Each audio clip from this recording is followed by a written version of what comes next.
Hello everyone, সবাইকে একটা নতুন ভিডিওতে স্বাগত জানাই। আশা করি আপনারা সবাই ভালো আছেন। তো আজকে 22শে November 2024 finance department Nabanna government west বেঙ্গলের পক্ষ থেকে একটা নোটিফিকেশান পাবলিশ করা হয়েছে।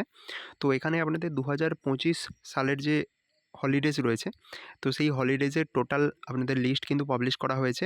এখানে আপনাদের টোটাল যত ধরনের এখানে আপনাদের ছুটি থাকে, তো সেইগুলো আমি আলোচনা করব। অর্থাৎ পাবলিক হলিডে এখানে রয়েছে। তারপরে আপনাদের এখানে রয়েছে holidays under the other order of state government, এটা একটা রয়েছে। আর রয়েছে লিস্ট 3তে সেকশনাল হলিডে রয়েছে। তো এই 3টে হলিডে আপনাদের আমি আলোচনা করব, আপনারা দেখুন। আর যারা যারা ওয়েস্ট বেঙ্গল গভর্নমেন্ট এমপ্লয়ি আছে তাদের অবশ্যই ভিডিওটা আপনারা শেয়ার করুন। আর পিডিএফটা আমি আপনাদের ডেসক্রিপশান বক্সে আমি দিয়ে দিচ্ছি। তো এখানে দেখতে পাচ্ছেন যে লিস্ট 1-এ আপনাদের যেমন থাকে জানুয়ারি মাসে পাবলিক হলিডের আন্ডার এনআই অ্যাক্টে নিউ ইয়ারের জন্য একটা ছুটি থাকে। 23শে জানুয়ারি নেতাজির জন্মদিনে ছুটি আছে।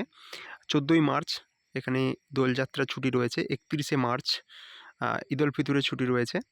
আর এপ্রিলের 10 তারিখ রয়েছে মহাবীরের জন্মদিন। এপ্রিলের 14 তারিখ রয়েছে ডক্টর বি আর আম্বেদকরের জন্মদিন।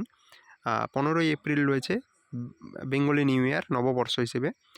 18 এপ্রিল গুড ফ্রাইডে। 1 মে মে দিবস, রবীন্দ্রনাথ ঠাকুরের জন্মদিন 9ই মে। বুদ্ধ পূর্ণিমা 12ই মে। ঈদুল জোহা যেটা, সেটা 7ই জুন। ইন্ডিপেন্ডেন্স ডে রয়েছে 15ই আগস্ট। আর আপনাদের 15ই আগস্টে আরেকটা ছুটি পড়েছে, জামাই ষষ্ঠী, জন্মাষ্টমী। তো এই দুটো ছুটি আপনাদের একই দিনে পড়েছে। 29শে সেপ্টেম্বর দুর্গাপূজা, সপ্তমী। আর অষ্টমী 30শে সেপ্টেম্বর। নবমী 1 অক্টোবর। দশমী 2 অক্টোবর। আর 2 অক্টোবর আরেকটা ছুটি পড়েছে, এটা হচ্ছে গান্ধীজির জন্মদিন। তো এখানে আপনাদের আরও একটা ছুটি গেল। আর 6 অক্টোবর লক্ষ্মী পূজা। 20 অক্টোবর কালী পূজা।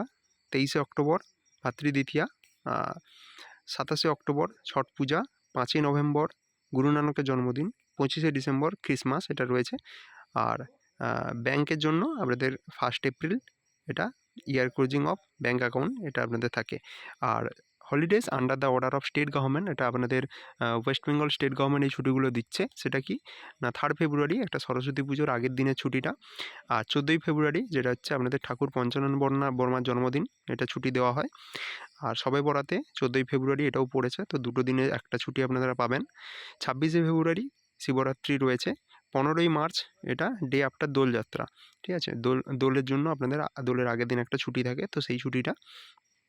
27শে মার্চ এখানে বার্থডে বলছে হরিচাঁদ ঠাকুর, ঠিক আছে। আচ্ছা, 1 এপ্রিল এখানে রয়েছে ঈদ উল ফিতর। 6ই জুন ঈদুল জুহা রয়েছে, বকরি ঈদ যেটাকে বলা হচ্ছে।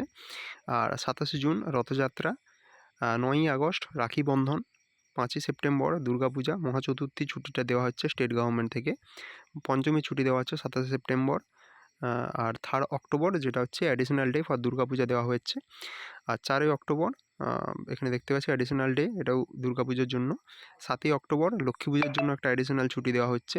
21শে অক্টোবর কালী পুজোর জন্য একটা অ্যাডিশনাল ডে। 22শে অক্টোবর কালী পুজোর জন্য একটা অ্যাডিশনাল ডে ছুটি, ঠিক আছে। ভাতৃদ্বিতীয়ার জন্য 24শে অক্টোবর ভাইফোঁটার আগের দিন একটা ছুটি থাকে। আচ্ছা, ছট পূজার জন্য একটা অ্যাডিশনাল ছুটি থাকে স্টেট গভর্নমেন্ট থেকে, সেটা হচ্ছে 28শে অক্টোবর। আর বিরসা মুন্ডার জন্মদিন উপলক্ষে 15ই নভেম্বর একটা ছুটি থাকে। আর করম পূজা, যেটা কিন্তু এখনও আপনাদের এখানে দেওয়া হয়নি, সেটা আছে পরে আপনাদের নোটিফিকেশানের মাধ্যমে দেওয়া হবে। এবং আগের বছর কিন্তু করম পূজার ছুটি ছিল, ঠিক আছে। তো আর লিস্ট 3 সেকশনাল হলিডেজের ক্ষেত্রে এখানে দেখতে পাচ্ছেন 6ই জানুয়ারি একটা রয়েছে আপনাদের প্রকাশ পরব, গুরু গোবিন্দ সিংয়ের যারা শিখ কমিউনিটি থেকে তাদের জন্য। 12ই ফেব্রুয়ারি রয়েছে গুরু রবিদাসের বার্থডে। 19 এপ্রিল রয়েছে ইস্টার স্যাটারডে। আর 30শে জুন রয়েছে হুল দিবস, ঠিক আছে। তো এই হচ্ছে আপনাদের ছুটিগুলো পড়েছে। আর বাকি এই লিস্টটা আপনারা কিন্তু থেকে ডাউনলোড করে নিতে পারবেন, আমি ডেসক্রিপশান বক্সে দিয়ে দিচ্ছি।